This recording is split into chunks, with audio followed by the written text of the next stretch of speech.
ശ്രീ സന്ദീപ് ആനന്ദൻ ഇപ്പൊ തിരിച്ചെത്താം. ശ്രീ എൻ ശ്രീകുമാർ, വിശ്വാസമുണ്ട് ഇടത് സർക്കാരിനെ, കൃത്യമായ രീതിയിൽ ധർമ്മം പുലർത്തപ്പെടും എന്ന് പറയുന്നു. ഒരു വശത്ത് അങ്ങനെ ഒരു പ്രതീക്ഷ സ്വാമി സന്ദീപാനന്ദഗിരിയുടെ ഭാഗത്തു നിന്നുണ്ടാകുന്നു. അപ്പോഴും ആശ്രമം കത്തിച്ച കേസിലടക്കം, അട്ടിമറി ഉണ്ടായ കേസിലടക്കം വിരൽ ചൂണ്ടപ്പെടുന്നത് ആർക്ക് നേരെയാണ്? അയാൾക്കെതിരെ നടപടി ഉണ്ടാകുന്നുണ്ടോ? അന്വേഷണം നടക്കട്ടെ, അല്ലെങ്കിൽ ആരെങ്കിലും സംരക്ഷിക്കുന്നുണ്ടോ എന്നുള്ള ചോദ്യങ്ങളൊക്കെ മറുവശത്ത് നിൽക്കുന്നുണ്ട്. അദ്ദേഹത്തിന്റെ ആ ഒരു പ്രതീക്ഷയുണ്ടല്ലോ, ആ പ്രതീക്ഷ കേൾക്കുമ്പോൾ താങ്കൾക്ക് എന്താണ് തോന്നുന്നത്? നോക്കൂ അപർണ, സ്വാമി സന്ദീപാനന്ദഗിരിയുടെ അഭിപ്രായം അദ്ദേഹത്തിന്റെ വ്യക്തിപരമാണ്. അദ്ദേഹത്തിന്റെ ആശ്രമം കത്തിച്ചൊരു സംഭവവുമായി ബന്ധപ്പെട്ടിട്ടാണ്. അദ്ദേഹം ഒരു സന്യാസ ജീവിതം നയിക്കുന്ന ആളാണെങ്കിലും അദ്ദേഹത്തിന്റെ CPM മനോഭാവമൊക്കെ പ്രകടമായിട്ടുള്ളതാണ്. അതുകൊണ്ട് അദ്ദേഹം മുഖ്യമന്ത്രിയിൽ വിശ്വാസം അർപ്പിക്കുന്നു എന്നുള്ളത് അദ്ദേഹത്തിന്റെ കാര്യമാണ്. ഞാൻ അതിലേക്ക് ചർച്ച കൊണ്ടുവരുന്നില്ല. പക്ഷേ സ്വാമി സന്ദീപാനന്ദഗിരിയെ ഇത് പറയാൻ പ്രേരിപ്പിച്ച ഘടകങ്ങളുണ്ടല്ലോ, ഒരുപാട് ഘടകങ്ങളുണ്ട്. ആ ഘടകങ്ങൾ ഇന്നത്തെ LDF യോഗത്തിൽ ചർച്ച ചെയ്യുമെന്നാണ് നമ്മൾ കരുതിയത്. പക്ഷെ 1 മണിക്കൂർ കൊണ്ട് യോഗം തീർന്നു. 2 കമ്മ്യൂണിസ്റ്റ് പാർട്ടികളും ഏതാനും സഖ്യകക്ഷികളുടെയും പ്രഗത്ഭരായ നേതാക്കൾ 1 മണിക്കൂർ കൊണ്ട് ചർച്ച ചെയ്ത് ഒന്നും തീരുമാനിക്കാതെ പിരിഞ്ഞു. എന്താണ് തീരുമാനിച്ചത് എന്ന് ചോദിച്ചാൽ, നമ്മളൊക്കെ കരുതിയ പോലെ തന്നെ അന്വേഷണം നടക്കുന്നു, തീരുമാനമാവട്ടെ. അന്വേഷണത്തെ കുറിച്ച് നമ്മൾ ചർച്ച ചെയ്യേണ്ട. കമ്മ്യൂണിസ്റ്റ് പാർട്ടികളുടെ ജീർണത എന്താണെന്ന് ഈ കാലഘട്ടം തെളിയിച്ചു തരികയാണ്. പ്രത്യശാസ്ത്രപരമൊന്നും അല്ല ഇപ്പോഴത്തെ വിഷയം. അടിസ്ഥാനപരമായിട്ട് സാമ്പത്തിക ശാസ്ത്രവുമല്ല, സാമ്പത്തിക തന്ത്രങ്ങൾക്കേറ്റ തിരിച്ചടിയാണ്. ഒരു സ്വതന്ത്ര MLA നിരന്തരം ആക്ഷേപം ഉന്നയിച്ചിട്ടും ആ MLA എഴുതിത്തരണം എന്ന് പറയുന്ന ഒരു LDF കൺവീനറുടെ നിസ്സഹായാവസ്ഥ നമ്മളിവിടെ കണ്ടു. എന്തൊരു അദ്ദേഹത്തോട് ചോദിച്ചപ്പോൾ അദ്ദേഹം പറയുകയാണ്, ഗവൺമെന്റിന്റെ ADGP RSS നേതാവിനെ കണ്ടതല്ല പ്രശ്നം, എന്തിനു കണ്ടു എന്നുള്ളതാണ്. എന്താണ് അപർണ അതിൽ നിന്ന് മനസ്സിലാകുന്നത്? നമുക്ക് ഒരു സാധാരണ മലയാളിക്ക് മുമ്പിൽ ഈ ചോദ്യം എന്തൊരു അപഹാസ്യമാണ്. കണ്ടതല്ല പ്രശ്നം എന്ന് വെച്ചാൽ കണ്ടു, കുഴപ്പമില്ല. എന്തിനു കണ്ടു എന്നുള്ളത് അത് തന്നെയല്ലേ കേരളം ചോദിച്ചുകൊണ്ടിരിക്കുന്നത്? അതാണോ LDF ഗവൺമെന്റ് കൺവീനർ പറയേണ്ടത്? ഇന്നത്തെ ഈ ചർച്ചയിലെ ഘടകകക്ഷി നേതാക്കളെ മുഖ്യമന്ത്രിക്ക് വഴങ്ങി എന്നൊക്കെ നമുക്ക് വേണമെങ്കിൽ പറയാം. പക്ഷെ ഞാൻ അതിന് വലിയ കാര്യം കാണുന്നില്ല. കാരണം ഒരു മുന്നണിയെ നയിക്കുന്ന മുഖ്യമന്ത്രി അദ്ദേഹം ഒരു അപേക്ഷ മുന്നണിക്ക് മുമ്പിൽ വെച്ചാൽ ആ അപേക്ഷ സ്വീകരിക്കുന്ന ഒരു സ്വഭാവം നമ്മുടെ മുന്നണി രാഷ്ട്രീയത്തിലുണ്ട്. അത് പ്രധാനമന്ത്രിമാർ മുതൽ ഇങ്ങോട്ട് എല്ലാവരും ചെയ്തിട്ടുണ്ട്. കാരണം മുഖ്യമന്ത്രി എന്നുള്ള പദവിയോടുള്ള ബഹുമാനം കൊണ്ട് അദ്ദേഹം ഒരു കാര്യം പറയുമ്പോൾ ശരി, ഒരു സമയം തരുന്നെന്ന് പറയാം. പക്ഷെ ഇവിടെ അതല്ലല്ലോ വിഷയം.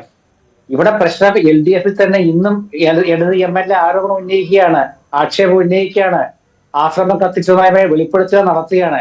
എന്നിട്ടും LDF കൺവീനർക്കും അതുപോലെ നേതാക്കൾക്കും മുഖ്യമന്ത്രിക്കും ഒന്നും മനസ്സിലാവാത്തതാണ് നമ്മുടെ വിഷയം. നോക്കൂ അപർണ, എന്താണ് ഗോവിന്ദ മാഷ് പറഞ്ഞത്? ഇത് പാർട്ടിയുമായി ബന്ധിപ്പിക്കേണ്ട, പാർട്ടിക്ക് പ്രശ്നമല്ല, ഗവൺമെന്റും മുഖ്യമന്ത്രിയും പറയും. LDF കൺവീനർ എന്താണ് പറയുന്നത്? ഇത് ഗവൺമെന്റിന്റെ ഭാഗത്തു നിന്നുണ്ടാകുന്ന കാര്യമാണ്, ഗവൺമെന്റ് അന്വേഷണം നടത്തുകയാണ്. ബിനോയ് വിശ്വം CPI സെക്രട്ടറി എന്താണ് പറഞ്ഞത്?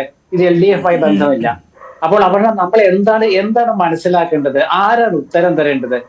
ഇതുപോലൊരു ജീർണാവസ്ഥയിൽ LDF എത്തിയത് LDF അല്ല ഇപ്പൊ സത്യത്തില്.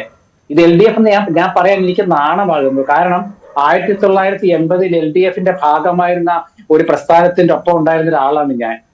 ഇത് എന്ത് LDF ആണിത്? ഒരു തീരുമാനം, 4 അഭിപ്രായം പറയുക, ഒരു തീരുമാനം എടുക്കാൻ കഴിയാതിരിക്കുക. മുന്നണി കൺവീനറുടെ പത്രസമ്മേളനം അദ്ദേഹം ഒരു തമാശ എന്തൊക്കെയാണ് അദ്ദേഹം പറഞ്ഞത്? കുറെ ചിരിച്ച് കളിച്ച് തമാശ. അതാണോ ഇവിടുത്തെ പ്രശ്നം? ഗുരുതരമായ രാഷ്ട്രീയ പ്രശ്നങ്ങളാണ് ഇവിടെ, ഗുരുതരമായ ആരോപണങ്ങളാണ്. പോലീസിനെതിരെയാണ് ആരോപണം. ഇതൊക്കെ ആയിക്കോട്ടെ, ഇതൊക്കെ ശരി തന്നെ. മുഖ്യമന്ത്രിക്കും ഗവൺമെന്റിന്റെ മേലിലും കമ്മ്യൂണിസ്റ്റ് പാർട്ടികളും ഘടകകക്ഷി നേതാക്കളും മുഖ്യമന്ത്രിയും ഗവൺമെന്റും പറയണമെന്നാണ് ശരി. അപ്പോൾ പറയേണ്ടത് മുഖ്യമന്ത്രിയല്ലേ? അദ്ദേഹം എന്താ പറയേണ്ടത്? ഈ LDF കൺവീനറോടൊപ്പം അദ്ദേഹം പത്രസമ്മേളനത്തിൽ പങ്കെടുക്കണമായിരുന്നു. എന്നിട്ട് ഇന്ന കാര്യങ്ങൾ ചർച്ച ചെയ്തു, സംശയം ദൂരീകരിക്കണമായിരുന്നു.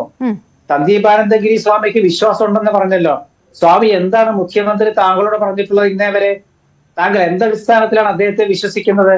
താങ്കളുടെ ആശ്രമം കത്തിച്ചതിന്റെ പിന്നിലെ ഗൂഢാലോചനയുണ്ടെന്ന് ഒരു ഇടതുപക്ഷ MLA പറഞ്ഞിട്ട് താങ്കൾ ആ മുഖ്യമന്ത്രിയെ വിശ്വസിക്കുന്നു എന്ന് പറഞ്ഞാൽ ഞങ്ങൾക്ക് താങ്കളെ വിശ്വസിക്കാൻ പറ്റുമോ സ്വാമി?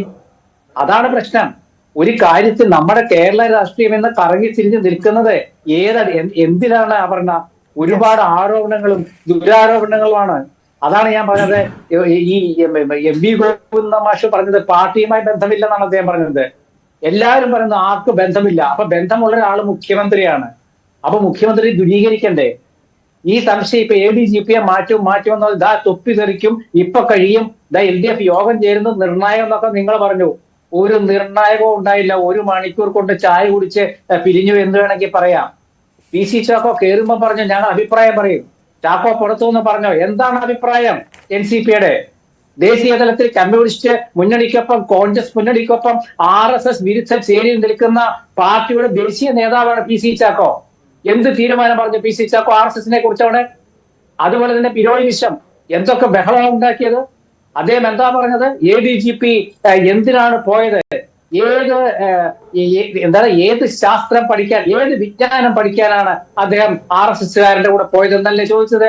ഇന്ന് ചോദിച്ചിട്ട് പറയണ്ടേ ഞങ്ങൾ LDFൽ പറഞ്ഞ അഭിപ്രായമാണെന്ന് പറയണ്ടേ? അവരൊക്കെ എന്താ പറയാതിരുന്നത്? പിന്നെ കൊച്ചു കക്ഷികളല്ലേ ബാക്കിയുള്ളത്? NCP ആണെങ്കിലും അതുപോലെ തന്നെ കോൺഗ്രസ് ആണെങ്കിലും JDU അവരുടെ അഭിപ്രായം പരസ്യമായി പറഞ്ഞു, മാറ്റണം എന്ന് തന്നെ പറഞ്ഞു. പക്ഷെ മുന്നണിയോ ക്ഷമിക്കണം RJD, ജനതാദൾ യുവിന്റെ കാര്യം നമ്മൾ പറയുന്നില്ല. കാരണം അത് ആ കക്ഷി ഘടക കക്ഷികളുടെ നിലപാട് പോലും ഞാൻ പറഞ്ഞു നിർത്താം. അവര് LDF കൺവീനർ പറഞ്ഞത് എന്താണ്? അന്വേഷണം നടക്കുകയാണ്, ആ തീരുമാനം വരട്ടെ. 4-5 ദിവസമായിട്ട് അന്വേഷണം നടത്തിയിട്ട് ഈ ഒരു കാര്യം മനസ്സിലായില്ലേ? അന്വേഷണം എന്ന് തീരും? അതാണ് ചോദ്യം. അതാണ് LDF കൺവീനർ പറയേണ്ടിയിരുന്നത്. ഞങ്ങൾക്ക് അന്വേഷിച്ചുകൊണ്ടിരിക്കുകയാണ്, ഒരാഴ്ചക്കുള്ളിൽ റിപ്പോർട്ട് വരും, എന്നിട്ടും നടപടി എന്ന് പറയണമായിരുന്നു. അതിനുള്ള മറുപടി ശ്രീ സ്വാമി സന്ദീപാനന്ദഗിരി.